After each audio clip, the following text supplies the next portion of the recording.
ውድ ቤተሰቦቻችን እንደምሰንብታችኋል። ከሼልፍ ላይ የተሰኘው ፕሮግራማችን ተጀምሯል። ጥናቶች፣ ምርምሮች፣ አዳዲስ ሳይንሳዊ ግኝቶች ላይ ትኩረት አድርጎ የሚቀርበው ከሼልፍ ላይ ፕሮግራማችን ተጀምሯል። አለምሰገድ አበበ ነኝ። አብራችሁ እንድትቆዩ በማክበር ጋብዛለሁ። ውሃ ህይወት ነው። ውሃ ስናየው የምንደሰትበት ነው። ሲደክመን የምንረካበት የምናርፍበት ነው። እንደገና ደግሞ ሰውነታችንን ሲከብደን በተፈጥሮ ታጥበን ራሳችንን ሪፍሬሽ የምናደርግበት ነው፣ የምንታደስበት ነው። በሰውነታችን ሙሉ የሆነ ስሜት ኃይል ፓወር እንዲጨመርልን የምንጠቀምበት እግዚአብሔር የሰጠን ፈጣሪ የሰጠን ትልቅ የተፈጥሮ ሀብታችን ነው። በዚህ ዙሪያ እንድናወራ ሃይድሮሎጂስት ጋብዤላችኋለሁ። ሃይድሮሎጂስትን ብቻ አይደለም የተፈጥሮ ሳይንስ ተመራማሪ ነው። በተጨማሪም ደግሞ የስነ መለኮት ተመራማሪ ነው። ዶክተር አሳምነው አብዩ ዛሬ እዚህ ስቱዲዮ ተገኝቷል። ውድ ጊዜህን ሰጥተን በዚህ ዙሪያና በተለያዩ ሀሳቦች ላይ እንድናወራ ስለፈቀድክ በጣም አመሰግናለሁ። አመሰግናለሁ አለምሰገድ። ያው በጣም ነው ማመሰግን። ከዚህ በፊትም እንግዲህ አንተ የተለያዩ ምሁራንን እያቀረብክ ጥናቶችና ምርምሮች በዚህ ፕሮግራም ላይ እንደሚቀርቡ እናውቃለን። የድሉ ተካፋይ በመሆኔ በጣም አመሰግናለሁ። ቴንክ ዩ በጣም እንግዲህ ዋልታ ቴሌቪዥንንም ከልብ አድርገን እናመሰግናለን። ይህን እድል ሰጥቶን የተለያዩ ምሁራኖችን እንድናቀርብና ጥናትና ምርምሮቻቸው ደግሞ ለህዝብ እንዲተዋወቁ ምክንያት ስለሆነም በዚሁ አጋጣሚ በጣም አድርገን እናመሰግናለን። አንተ በዋናነት ሃይድሮሎጂስት ነህ፣ የውሃ ሳይንስ ተመራማሪ ነህ። ከዛ በፊት ግን ወደ የፒኤችዲ ትምህርትን ከመማር በፊት ደግሞ ኢንቫይሮንመንት ላይ ነው የተማርከው አይደል? በወንዶ ገነት አዲስ አበባ ዩኒቨርሲቲ ነው። ወንዶ ገነት ጨርሰሃል? ወንዶ ገነት ፎረስትሪ ነው። ኦኬ። ከዛ በኋላ አዲስ አበባ ዩኒቨርሲቲ ኢንቫይሮንመንታል ሳይንስ አጠናሁት። ከዛ ደግሞ ያው የስነ መለኮት ትምህርትም ተምረሃል ቅድስት ሥላሴ መንፈሳዊ ኮሌጅ።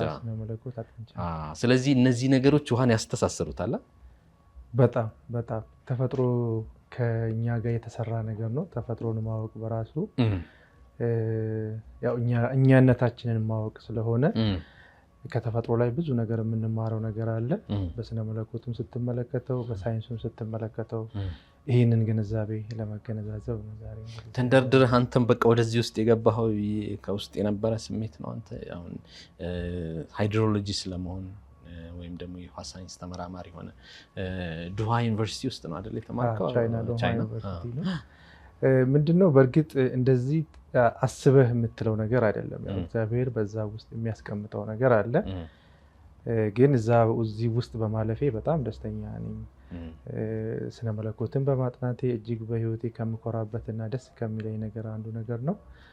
በዚሁም ደግሞ የኢንቫይሮንመንታል ሳይንስ ተፈጥሮን ማጥናት እድል በማግኘቴ እግዚአብሔር የሰራውን የእጆቹን ስራዎች ለመመርመር እድል ማግኘቴ አንዱ በጣም የሚያኮራኝ ነገር ነውና ዛሬም ደግሞ ከዚህ እግዚአብሔር በተፈጥሮ ውስጥ ምን እንድንረዳ እንደፈለገ ደግሞ ለማስገንዘብ በመገኘቴ ደስተኛ ነኝ። ለዛም ነው እዚህ ያለሁት ማለት ነው። በጣም ደስ ይላል። እንግዲህ ሌላ ማንሳት ያለብን እንግዲህ ኢኮ ሃይድሮሎጂ አብሮ መነሳት ያለበት ነው። በተፈጥሮ ላይ ምን ያህል ውሃ ትልቅ ተጽዕኖ ያለው ነው። የአካባቢ ጥበቃ ተብሎ ሲነሳ ውሃን መጠበቅ ነው የመጀመሪያው። አሁን ዝናብ እንዲኖር ከተሰራ ወይም ደግሞ ደን በደንብ እንዲለማ ከተደረገ አካባቢው በውሃ ወይም በዝናብ ሀብት ይበለጽጋል። ስለዚህ አካባቢ ተጠበቀ ማለት ነው። ስለዚህ አለ ውሃ አካባቢን መጠበቅ አንችልም። ኢኮ ሃይድሮሎጂ ከሃይድሮሎጂ የትምህርት ዘርፍ አንደኛው ዘርፍ ነው እና በዚህ ውስጥ ኢኮሎጂንና ውሃን ሃይድሮሎጂን በሁለቱን አስተጋብሮ የሚመለከት ነው። ሞር እኔ ደግሞ ፕሮሰሱ ላይ ኢኮ ሃይድሮሎጂካል ፕሮሰስ ላይ ነው ያየሁትና ተፈጥሮን ስትለካው አንዱ ለብቻውን የምትገምተው አይደለም። አንደኛው ከአንደኛው ጋር የተሳሰረ የተንሰላሰለ የተያያዘ ነውና መጀመሪያ እንግዲህ ቃሉን ስትመለከተው ከሁለት ሀሳብ የተዋቀረ ነው። ከኢኮሲስተም እና ከሃይድሮሎጂ ማለት ነው። እና ኢኮሲስተምን ለብቻው ስንመለከተው የስነ ምህዳርን ነው የሚያመለክተው። ስነ ምህዳር ማለት ይሄ የምናየው በአይናችን የምንመለከታቸው ዛፉ፣ ጋራው፣ ሸንተሩን ይሄን በጣም በሰፊው የምንመለከተው ግልጽ የሆነውን ነገር የሚያሳይ ነው። እንግዲህ ኢኮሲስተም እንደምናውቀው በሁለት ትልልቅ ክፍሎች እንደሚከፈል ይታወቃል። ባዮቲክ እና አባዮቲክ ተብሎ በሁለት ይከፈላሉ። ባዮቲክ የሆኑት ከተፈጥሮ ጋር የተያያዙት ህይወት ያላቸው ነገሮች በባዮቴክ ላይ ዲፔንድ የሆኑ በውሃ በደን እንደገና ደግሞ በዚህ በአፈር የተሳሰሩ ናቸው ማለት ነው። ስለዚህ ኢኮሲስተምን ስናነሳ እነዚህ የምናያቸውን ሀሳቦች የሚያነሳ ነው። ወደ ውሃ ስንመጣ ውሃ ደግሞ በውስጡ በጣም ብዙ ነገሮች አሉት። እንግዲህ በኋላ ላይ እናነሳው ይሆናል። ውሃን አንስተህ ህይወትን አለማንሳት አትችልም። ውሃና ህይወት የተገናኙ ናቸው። ለእኛም ብቻም ሳይሆን በምድር ላይ ላሉ ነገሮች በሙሉ ውሃ መሰረት ነው። ይሄ የምናየው ነገር በሙሉ ቅርጽ የያዘበት በውሃ ነው እና ውሃና ኢኮሲስተም የተሳሰሩ ናቸው እንጂ ነጠላ አይደሉም። ልክ በእኛ አባባል አይን አፍንጫ ሲመታ አይን ያለቅሳል የሚል አይነት የተፈጥሮ ትስስር አላቸው። አንዱ ስትነካው አንደኛው የተያያዘ ስለሆነ ያው መልስ እየተሳሳበ ይመጣል። እንደዛ አይነት መልእክት ያለው ነው። እንግዲህ ያው ወደ ውሃም ተፈጥሮ ስንመጣ ውሃ ፈሳሽም ጠጣርም አየርም የሚሆን ተፈጥሮ ያለው ነው። ስለዚህ ኦደርለስ፣ ከለርለስ፣ ሼፕለስ ሁሉ ተብሎ ይገለጻል። ስለዚህ በውሃ ምሳሌ ብዙ ነገሮች ተሰርተዋል። ለምሳሌ መስታወት የውሃ ምሳሌ ነው። ሪፍሌክሽን የውሃ ምሳሌዎች ናቸው። ብዙ በሳይንሱ ሪፍሌክት የሚያደርግ ነገር መጀመሪያ ውሃ ነው። በተፈጥሮ ሪፍሌክት ያደርጋል የፀሐይ። ስለዚህ በዛ ሪፍሌክት የሚያደርጉ ነገሮችን መስታወቶችን የመስራት ነገር እነዚህ ጥበቦች ሁሉ የወጡት በሰው ማይንድ እንዲፈጠሩ ያደረገው ያንን መጀመሪያ በማየታቸው ነው ሰዎች የሚል ነገር አለና እዚህ ላይ እንደው ወደ ውሃ ተፈጥሮ ደግሞ መለስ ብለን በጣም አመሰግናለሁ አለምሰገድ። የሚደንቀኝ ነገር ውሃ እግዚአብሔር የሰጠን ልዑል በጣም የከበረ ስጦታ ነው እና በጣም እኛም ደግሞ ያልተረዳ ነው ያላየ ነው፣ ግን ጎናችን ላይ የተቀመጠ ዕለት ዕለት ካለሱ መንቀሳቀስ የማንችል የሆነ ትልቅ ጊፍት ነው እና እኔ ማህበረሰቡ ወይም ደግሞ ይሄን የሚመለከት የአንተን ፕሮግራም የሚከታተል ሰው በዚህ በውሃ ላይ በደንብ ግንዛቤ ቢያደርግ አቅራቢያ ያለውን ነገር ቢረዳ ብዬ አስባለሁ። ለምን? ምክንያቱም እግዚአብሔር ከሰማይ ሰርቶ ሲሰጠን አለ ምክንያት አይደለም፣ ሪዝን አለው፣ ምክንያት አለው። ያ ምክንያት ደግሞ ምንድን ነው? እንድንጠቀምበት፣ መጠቀም ብቻም ሳይሆን ደግሞ እንድንንከባከበውም ጭምር ነው ማለት ነው። እንዳልከው ውሃ ብዙ ነገር ነው። እንደዚህ አሁን የራሱ የሆነ ቅርጽ እንዳይኖረው እንኳ ፍሌክሲብል ነው። ፍሌክሲቢሊቲውን ራሱ አፕሪሼት ታደርጋለህ። ከዚህ ደግሞ ውሃ ፍሌክሲብል ነው ብቻ ብለን እንድንቀመጥ ሳይሆን የእኛን እንኳን ባህሪያት እንድናስተካክልበት አሁን በሀገራችን ደረጃ የምንመለከተው የኔ ጠርዝ የኔ ቅርጽ ምናምን የምንለውን ነገር እንኳን እንድንተው የሚያስተምረን ነው። ውሃ ተፈጥሮ አስተማሪ ነው ብያለሁ። ከምንጠጣው ከምንበላው ባሻገር ከዛ ከባህሪው ከካራክተሩ አንዳች ነገር ለህይወታችን የምናተርፍበት ነው እና አዎ የራሱ የሆነ ከለር የለውም። ያስቀመጥከውን ማቴሪያል ወይም ደግሞ ባስቀመጥከው ቅርጽ ውስጥ መቀመጥ ይችላል። እንደገና ደግሞ የኔ የሚል ነገር የለውም። ዛሬ ሁሉ ነገር የኔ በማለት የተጠጋጋበትን ነገር ትመለከታለህ እና ውሃ ለኛ በዚህ ዘመን በተለይ ጥሩ አስተማሪያችን ነው ከሌላው ነገርም አንጻር ማለት ነው። ከዛም የዘለለ ነገር አንዳንድ ነገር የምመለከትበት የተለያዩ ሀገራት የተለያየ ፍልስፍና አላቸው።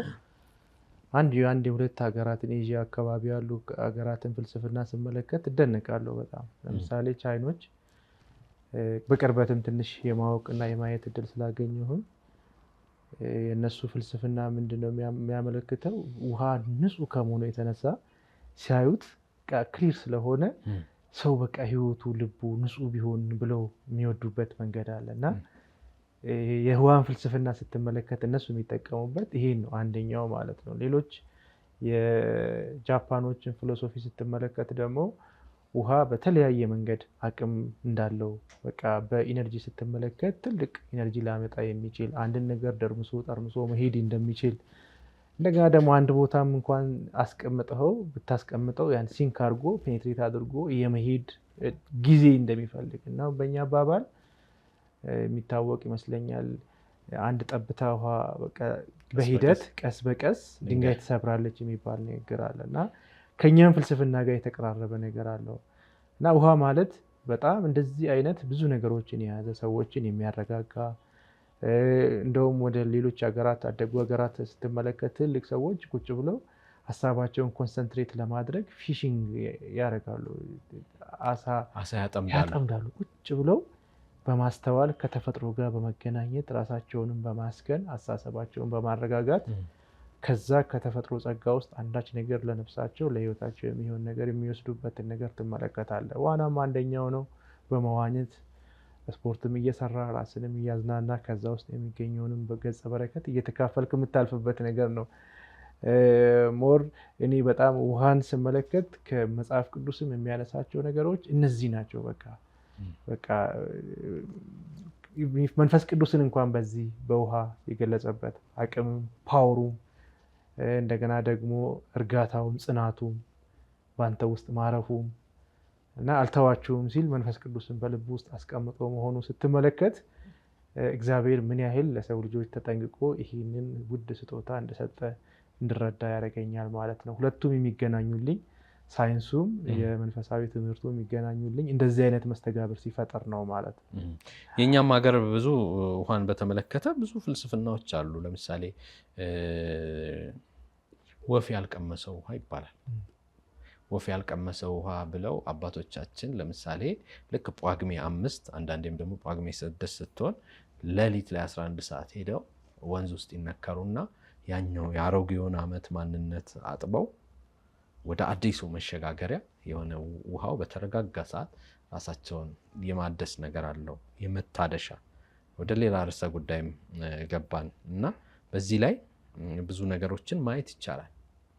መንፈሳዊ ይዘትን ካነሳ እንግዲህ ልክ በየትኛውም የእምነት ተቋም በአይሁዳውያን የመጀመሪያ ተቋም ስትመለከት የአይሁድ እምነት የመጀመሪያው መስራችም ስለሆኑ ስታነሳ ያው ሁለመናቸውን ታጥበው ተስተካክለው በደጃፎቻቸው ላይ እንስራ አስቀምጠው ውሃ እንደሚያስቀምጡ ደግሞ ጌታችን ኢየሱስ ክርስቶስም ደግሞ የዛኔ ደቀ መዛሙርቱን እግር ያጠበበትን ነገር ትመለከታለህ። አይ በቃ ይሄ ነገር ጥቅም ካለው መላ አካላቴ ልታጠብ ሲል ጊዜ ነው በቃ አንተ ንጹህ ሰው ንጹህ ነው፣ እግሩ ብቻ የቆሸሸበት ቦታ ብቻ የሚታከምበት እንደሆነ ትረዳለህ። እና ከዛም መነሻ አለ ወደ ክርስትናም ስትመጣ ይሄን አስተሳሰብ ይዞን የመጣው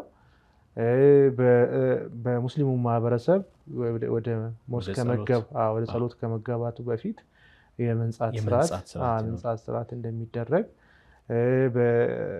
በቤተክርስቲያንም እንግዲህ ንጽህናን ገንዘብ አድርጉ ተብሎ መታጠብን እንደ ገንዘብ የማትረፊያ የሚደረግበትን ነገር ትመለከታለህ።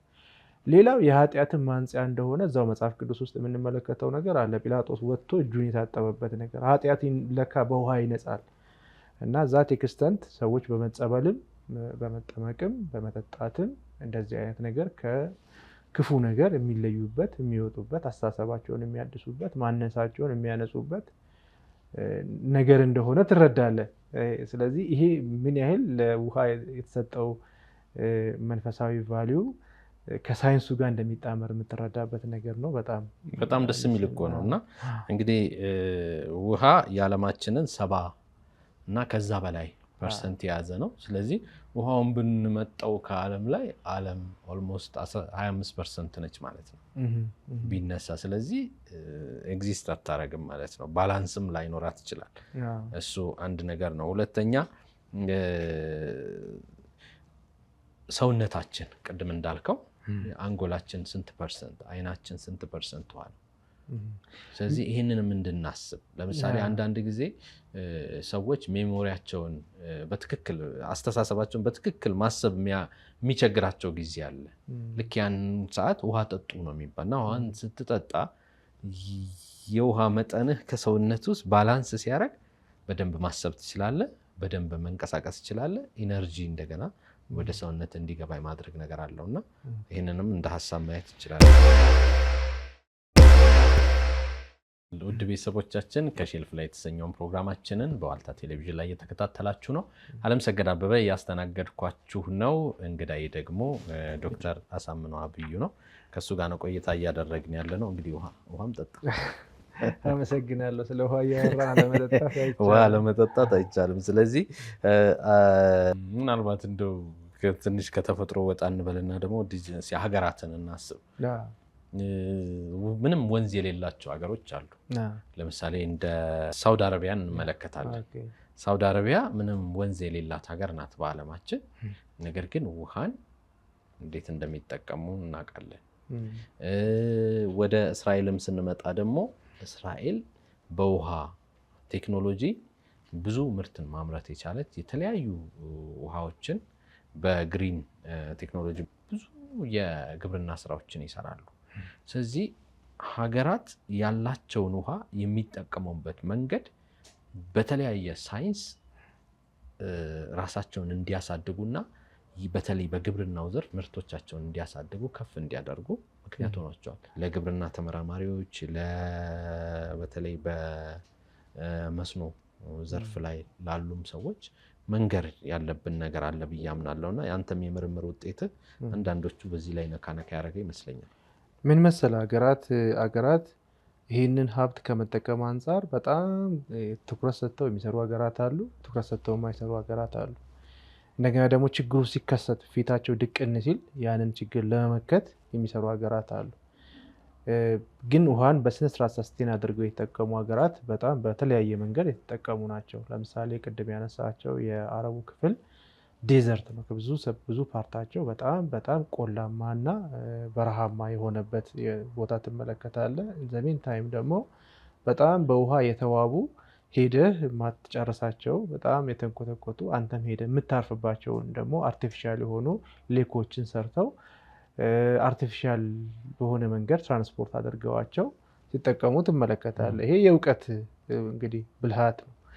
ይሄ እንዲመጣ ነው አሁን የኔና ያንተ ኮንቨርሴሽን ወይም የኔና ያንተ መጠያየቅ ውጤት ካመጣ እንዲያመጣ የምፈልገው እኔም በግል እንደ ተመራማሪ ሰው ይሄን የከበረ ሪሶርስ እጁ ላይ ያለውን ሪሶርስ ካወቀው እንዴት እንደሚጠቀመው መጀመሪያ እውቀት ነው የሚቀድመው እና ካወቀው እንዴት እንደሚጠቀመው ያውቃል ማለት ነው።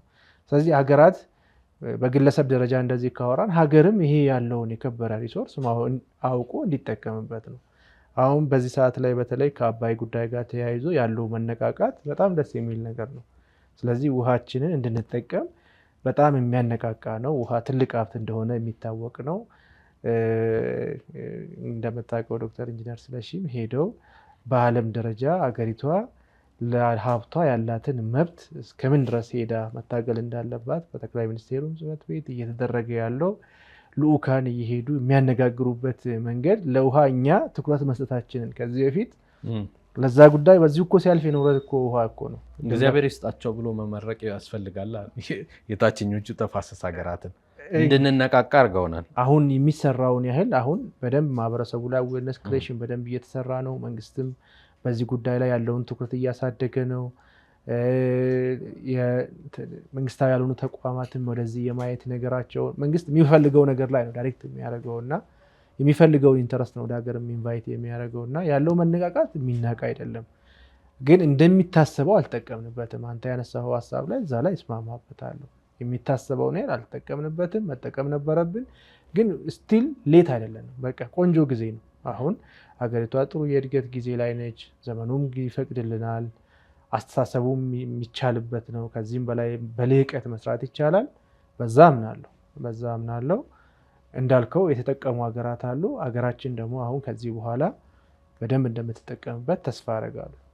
ምሁራንም በዚህ ዙሪያ ላይ ጥናታቸውን እንደሚያቀርቡ እንደሚነቃቁ ተስፋ አደርጋለሁ። የፔትሮሊየም ሀብታቸውን በመጠቀም በጣም ሀብታም የሆኑ የበለጸጉ ሀገራት አሉ በዓለም ላይ። ፔትሮሊየም ደግሞ በተፈጥሮ የሚያልቅ ነገር ነው። ውሃ ደግሞ ታዳሽ ነው። ስለዚህ የወደፊቱ የዓለማችን የግጭት መንስኤ ይሆናል ተብሎ የሚታሰበው በፊት በተወሰነ በነዳጅ ሀብት ግጭቶች አሉ። የአሜሪካም ትኩረት ብዙ ጊዜ ነዳጅ ሀብት ላይ ከፍ ያሉ ሀገራት ላይ ትኩረት ታደርጋለች። ስለዚህ ከነሱ ጋር ለመስራት እነሱን ለመያዝ የምትሞክረው ነገር አለ። አሁን ከትንሽ ጊዜ በኋላ ደግሞ ወደ ውሃ ይመጣል ተብሎ የሚታሰብ ዶክተር የነ ፕሮፌሰር ክንፈ አብርሃ ጥናቶች የሚነግሩን ይሄ የአባይ የኢኒሼቲቭ ላይ ያጠኗቸው ጥናቶች አሉ። የወደፊቱ የዓለማችን ግጭት ፔትሮሊየም ሳይሆን ውሃ ነው የሚል አስተሳሰብ ነበራቸው። ስለዚህ በአንድም በሌላም ኢትዮጵያ በዚህ ወደ ላይ ልትወጣ የምትችልበት ኮንዲሽን ላይ ነን ብለን መግለጽ እንችላለን። ምንድነው የተለያየ ጊዜ የተለያየ አመለካከቶች፣ የተለያየ ኢሹዎች በሀገር ደረጃ በዓለምም ደረጃ ማርሽ የሚያስቀይሩ ሁኔታዎች አሉ። አሁን ለምሳሌ አሁን ባለንበት ፖለቲካዊ አስተሳሰብ፣ አሁን ባለንበት ቁመና ትልቁ ማርሽ ያስቀየረው አገሪቷ በተለያየ የዓለም አቀፍ መድረኮች ውስጥ እይታ ውስጥ እንድትገባ ያደረገው የውሃ ጉዳይ ነው። እንደ ተመራማሪ ምንድነው ብሎ ማለት ማስቀመጥ ውሃን እንደ አንድ አቻ ወይም እንደ ትልቅ የሀገር ኢኮኖሚ ማንሳት እንችላለን፣ ያስፈልጋልም። ግን እሱ ላይ በደንብ ካልተሰራበት የሚጠበቀውን ያህል ነገር አናገኝበትም። ያለፋበትን ያልሰራበትን ነገር ነገ ላይ ምንም ኤክስፔክት እንድታደርግ አያስፈልግም እና ሀገር በደንብ ከሰራበት ምሁራን በዚህ ዙሪያ ከተንቀሳቀሱበት ማህበረሰቡ በዚህ ላይ በቂ ግንዛቤ ካለ ነገ ምንም የማይሆንበት መንገድ ምንም ምክንያት ይኖራል ብዬ አላስብም። ውሃ ደግሞ ድንበር ዘለል ብቻ አይደለም፣ ከርሰ ምድርም እኮ አለን። ግራውንድ ወተር በጣም እምቅ የሆኑ ሀብቶች አሉ። እነሱንም አውጥቶ መጠቀም ይጠይቃል። ጅማሮ አለ፣ ግን ያንን በደንብ አድርጎ ደግሞ ከፍ አድርጎ አውጥቶ መጠቀም፣ ህብረተሰቡ እንዲጠቀም እድል የመስጠት ፖሊሲ የማስተካከል ሪአሬንጅ የማድረግ አስፈላጊ ጉዳዮች ናቸው ብዬ አምናለሁ። ሌላው ወደ ታሸጉ የውሃ ምርቶቻችንን መምጣት እንችላለን። እነሱ አሁን በዓለም ላይ ትልቅ ገበያ ነው። የታሸገ ውሃ አሁን ከ10 ዓመት ወደዚህ በእርግጠኝነት ኢትዮጵያ ውስጥ ከ50 እና ከ60 አይነት የውሃ ፋብሪካዎች ተተክለው በሁሉም የሀገራችን ክልሎች ፋብሪካዎች አሉ። ለምሳሌ ወደ ሰሜን ስንሄድ እዚህ የማናገኘው ውሃ እዛ እናገኛለን። ለምሳሌ ወደ ምስራቅም ስንሄድ እዛ ብቻ የምናገኘው ውሃ አለ፣ ወደዚህ የማይመጣ። ለምን? እዛው ኮንሱም ይደረጋል ማለት ነው። እንደገና አሁን ምን ያህል መስራት አለብን? አሁን ለሀገራችን ኮንሱም የሚደረግ እዚሁ የሚጠጣ ውሃ ፈጥረናል። ስለዚህ ወደ ውጭ ሀገር ደግሞ በከፍተኛ መጠን ልንልክና የውጭ ምንዛሪ ልናገኝበት የምንችለውን አቅምም መፍጠር የሚቻልበትም መንገድ አለ ብዬ አምናለሁ እና እዚህ ላይም ብዙ የከርሰ ምድር ሀብቱ ከፍተኛ ስለሆነ ካነሳው ዘንድ ብዬ ነው። ልክ ነው። እንግዲህ ውሃ እንግዲህ አንዱ ደግሞ ሌላው ደግሞ ኳሊቲ ያላየ ነው ትራንስፖርቴሽን ሲስተሙ ነው። ኢዝሊ ትራንስፖርትድ የሚሆን ነው። በጣም በትንሽ መንገድ እንደምታየው በፕላስቲክ በትንሽ ነገር ባግ ውስጥ አርገው ነገር ውስጥ አርገው የምትሄድ ዱረብልም ነው። አሁን ምግብን በጣም ፕሮሰስድ የሆኑ ውስኖቹ ካልሆኑ በስተቀር ያው እኛ የምንጠቀምበት ዳይሬክት የሆነ ምግብ ለ3 ቀን ለ4 ቀን እናቆየው ብንል የሚያስከትለውን ነገር ትረዳለህ፣ ታውቀዋለህ። እና ስለዚህ አሁን ያለው ጅማሮ ውሃ ማህበረሰቡ እንዲጠቀምበት በደንብ እየተሰራበት ነው። አንዱም የኢኮኖሚ ምንጭ የሚሆንበት ሁኔታ ይኖራል ብዬ አስባለሁ። ግን ከስያሜዎቹ ከምኖቹ ከአንዳንድ ነገሮች ጋር አንጻር ደግሞ እኔ በግል ሞር በቃ ተፈጥሮን ያማከለ ቢሆን ድንበራዊ ክልላዊ በጣም ውስን ነገሮች ውስጥ ባይገባ የጋራ ሀብት ስለሆነ እንደዛ ባይሆን እየሰጀስት አደርጋለሁ እንደ ሙያተኛ። ምክንያቱም ነገም እሱም የአገራት ብቻም ሳይሆን የክልሎች የግጭት ምንጭ እንዳይሆን የሚታሸግበት አንድነትን የሚያመጣ ህብረት የሚገልጽ እንዲሆን እንጂ የሆነ የአንድ ክልል የአንድ መንደር የአንድ አስተሳሰብ እንዳይሆን፣ እሱም ደግሞ ነገ አሁን ግብፅና ኢትዮጵያ እንደምንለው እዚህ ክልልና እዚህ ክልል የሚል ጎራ ውስጥ እንዳይከተን ስጋት አለኝ። ባይሆን ይመረጣል ነው። ወደፊት የሚመረቱት ተቋማት ወይም ደግሞ ውሃን በተመለከተ ኢንቨስት የሚያደርጉ አካላት አትሊስት ግምት ውስጥ የሚያስገቡት ሀገራዊ ስሜት ያለው የጋራ የተፈጥሮ ነው። በአንድ ፕላኔት ውስጥ ያለ የተሰጠን ስጦታ ስለሆነ ይሄንን ስጦታ በአደራ መልክ ለተጠቃሚ የሚያደርሱበት ሰርቪሳቸውን ቆርጠው የሚያደርሱበት እንደሆነ ኃላፊነት የተሞላበት እንደሆነ እንዲረዱ ፈልጋለሁ። እንደ ሙያተኛ ማሳሰብ ፈልጋለሁ። ከንግዱም ባሻገር ሙያዊ ኃላፊነት ወይም ሀገራዊ ግዴታም ወይም ደግሞ ማህበረሰባዊ ኃላፊነት እንዳለበት በውስጡ ቢረዱ ደስ ይለኛል። በጣም አመሰግናለሁ። እንግዲህ 1-2 ጥያቄዎች ናቸው የቀሩን። ውድ ቤተሰቦቻችንና ተመልካቾቻችን እንግዲህ ሀሳብ አስተያየታችሁን ስክሪኑ ላይ የሚሄድ ስልክ ቁጥር አለ ወይም ደግሞ የኢሜል አድራሻ አለ። እሱን ተጠቅማችሁ ሀሳባችሁን ልታጋሩን ትችላላችሁ። አለምሰገድ አበበ አሁንም እያስተናገድኳችሁ ቆያለሁ። እንግዲህ ደግሞ ዶክተር አሳምነው አብዩ ውድ ጊዜውን ሰጥቶ ዛሬ በዚህ ላይ እያወራል ነው የሚገኘው። እንግዲህ ብዙ ሃይድሮሎጂስቶች ኢትዮጵያ ያስፈልጓታል። እንግዲህ እንደምናውቀው ዶክተር ኢንጂነር ስለሺ በዓለም አቀፍ ደረጃ እዛ ላይ የኢትዮጵያን ወክለው የኢትዮጵያን ድምፅ አሰምተው በጣም አስደስተውናል። በዛ ምክንያት ደግሞ ትልቅ መንግስታዊ አገልግሎትም በማድረጋቸው በመስራታቸው ደግሞ የበጎ ሰውም ተሸላሚ ነበሩ። ይሄ ምንድነው? ውሃ ላይ ብዙ ሃይድሮሎጂስቶች ብዙ ተመራማሪዎች እንደሚያስፈልጉን ያሳያልና ምን ድረስ መሄድ አለባቸው ሃይድሮሎጂስቶች? ምን ድረስ ለኢትዮጵያ መሸጥ አለባቸው? ያላቸውን እውቀት መስጠት አለባቸው ብለህ ታምናለህ? አንተ ምን ድረስ የሚለው ነገር እንደው አስበው ታውቃለህ እዚህ ጋር ወይስ? በእርግጥ እውነት ለመናገር ወይስ ፕላትፎርሙ ያስኬዳል አያስኬድም እዚህ ላይ? ሀሳቡ በእርግጥ ቀናነት የተሞላበትና መልካም ሀሳብ ነው። ያ ሁል ጊዜ ለኢትዮጵያ መልካም ከሚያስቡ በተለይ ለተመራማሪዎች በጣም ከሚያዳሉ ሰዎች መካከል አንተ እንደሆንክ አስባለሁ አምናለሁ። ከዛም አንጻር እንደምትጠይቀኝ እየተረዳው ነው መልሱን የምመልስልህ።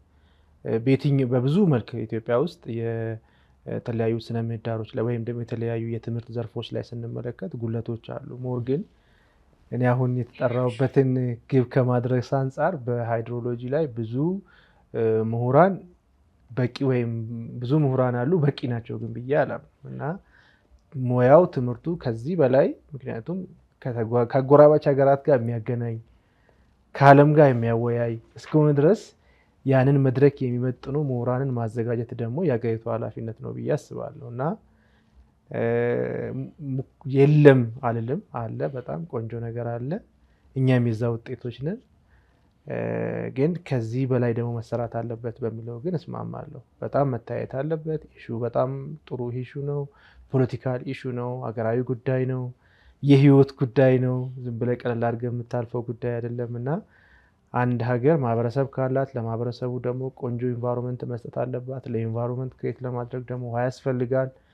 ይሄንን ደግሞ ጥሩ የሆነን የእግዚአብሔርን ስጦታ ደግሞ ለመጠቀም የሚመጥን አስተሳሰብ፣ እውቀት የበዛው መካከል ትውልዱን የሚመጥን ነገር ይዞ መገኘትን ያስፈልጋል ብዬ አምናለሁ። እና አንተን ስጋት በዚህ መንገድ ነው የምረዳው። ስቲል እኔም የስጋቱ ተጋሪ ነኝ። ቻይና ነው የተማርከው? ቻይናዎች በጣም ትልቅ ግንዛቤ ያላቸው ብዬ አምናለሁ ይሄ በሃይድሮሎጂ ኢንጂነሪንግ ማለት ነው። እና አርባ ምንጭ ዩኒቨርሲቲም በሀገራችን የመጀመሪያው የውሃ ሳይንስ ዩኒቨርሲቲ ነው። እውነት ነው። በዚህ ላይ ብዙ ተመራማሪዎች እንዲወጡና ምሁራኖችም እንዲወጡ እንድናፈራ ያደረጉን ተቋማት ናቸውና እስቲ አነጻጽረ የተወሰነ በለንና ማጠቃለያ ስጠን። በእርግጥ ምን መሰለህ አቻ ያልሆኑ ተቋማትን እኩል አድርጎ ማጫወት ማደራደር እንቀናለና ኢትዮጵያ ቢኖራት ብለን ምንድነው የኛ በጣም ቻይና ትልቅ ነች ኢትዮጵያ ትንሽ ነች ወይም ደግሞ ኢትዮጵያ ትልቅ ነች ቻይና ትንሽ ነች ከሚል እሳቤ አይደለም። እነሱ ከተነሱበት ኦብጀክቲቭ ካስቀመጡት ኦብጀክቲቭ እና እንደርሳለን ብለው ከተነሱት ነገር አንጻር ያስቀመጡት ግብ አለ። እኛም ደግሞ ያስቀመጥነው ግብ አለ እና አገራት ናቸው። እንደ ሀገራት እንመልከታቸውና እንጨዋወት ከሆነ ቀላል ነው። እንደ ሙያ ከሆነ ሙያ ነው። እዛ ያለው ሙያና እዚህ ሙያ እንዴት ነው ከተባለ ቀለል ይለኛል ለመጨዋወትም ማለት ነው። ስለዚህ እነሱ በደንብ ሄደውበታል።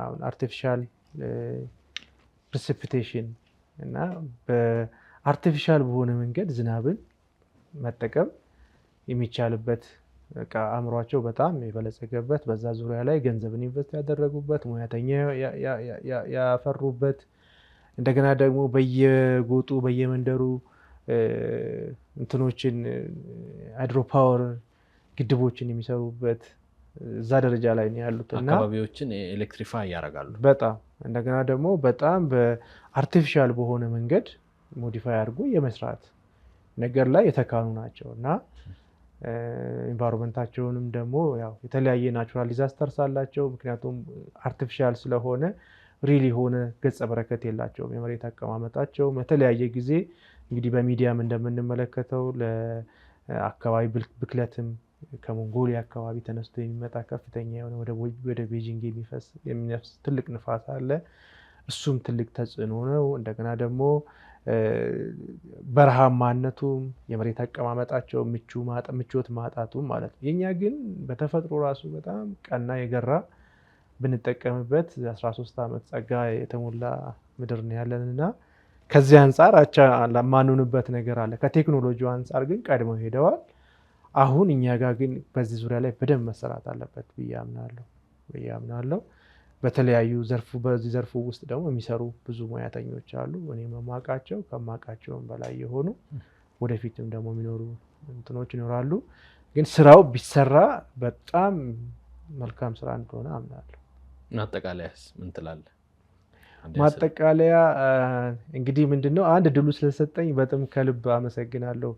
ከኔ የተሻላችሁ በጣም ከኔ ቁመና በላይ ልምዱም ኤክስፒሪየንሱም ያላችሁ ሰዎች እንደምትኖሩ ተስፋ አረጋለሁ። ደግሞ በዛ ውስጥም ስላለፍኩ አንዱ ማቅረብም መናገርም ያለብኝም ሰም እንደሆንኩኝ ከማሰብ አንጻር በዚህ ዘርፍ ውስጥ ያለን ሙያተኞች በደንብ አድርገን ተያይዞ ለሀገራችን መሰራት እንዳለበት ማህበረሰባችን እንደማገዝ ከምንሰራው ስራችን ወይም ደግሞ ከምናገኘው ጥቅም ባሻገር ማህበረሰባችንን እንደማገልገል እየታሰበ ማህበረሰባችንን የአእምሮ ንቃተ ህሊና ማሳደግ አዌርነስ መስጠት እና በተለያየ በዚህ ባሉ ሚዲያዎች እየወጡ ያቅማችን ያህል የምናውቀውን ነገር በቅንነት ኢንፎርሜሽኖችን ሼር ብናደርግ ደስ ይለኛል።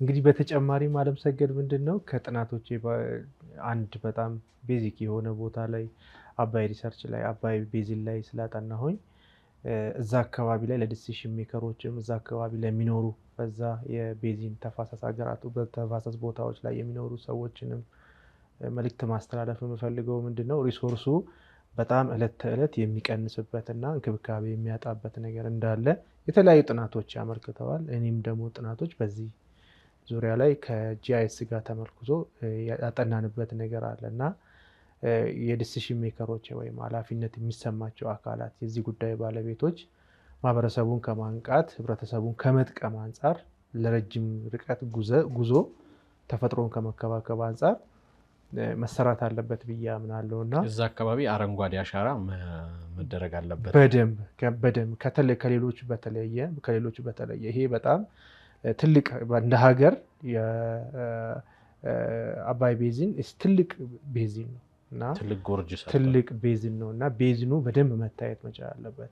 ተፋሰሱ በጣም ትልቅ ትኩረት የሚሻ ቅድም ስናነሳ እንደነበረውም የፖለቲካ እይታ ያለበት ቦታ ነው። ግን እለት ተእለት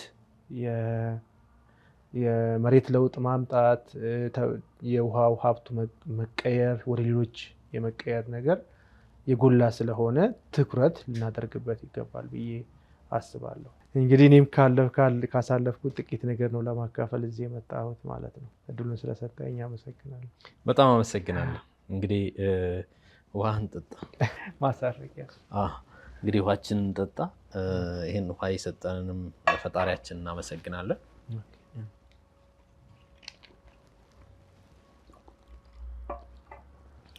ውድ ቤተሰቦቻችንና የፕሮግራማችን ተከታታዮች እንግዲህ አብራችሁን ስለነበራችሁ በጣም አድርገን እናመሰግናለን።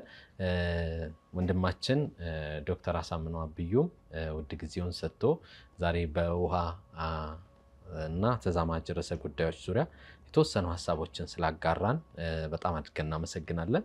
ብዙ ነገር የሄደ ሰው ነው። ብዙ ነገሮችን የሰራ ሰው ነው። በብዙ ከፍተኛ የስራ ኃላፊነትም ቦታ ላይ በመሆን በተለያዩ ተቋማት መንግስታዊ ባልሆኑ ተቋማትም ውስጥ የሰራ ሰው ነው። ብዙ ኤክስፒሪየንሶች አሉት። እነሱ ነገሮች አላነሳናቸውም። ነገር ግን አጠቃላይ እሱ የሚያተኩርበት በውሃና ተዛማጅ ርዕሰ ጉዳዮች ላይ እንግዳ ሆኖ ብናወራበት በውሃ ዙሪያ ግንዛቤ መፍጠር እንችላለን ብለን ነው እንግዲህ እንግዳ ሆኖን ይህን አይነት ውይይት ያደረግነው። የሚኖራችሁን ሀሳብና አስተያየት ስክሪኑ ላይ የሚሄዱ ስልክ ቁጥሮች፣ የኢሜል አድራሻም አለን፣ የፌስቡክ ገጽም አለን። እሱን ተጠቅማችሁ ሀሳባችሁን ልታጋሩን ትችላላችሁ። አለምሰገድ አበበ ሳስተናግዳችሁ ነበርኩኝ። ሳምንት በሌላ የምርምር ሀሳብ እንገናኛለን። እስከዚያው ግን መልካም ሳምንት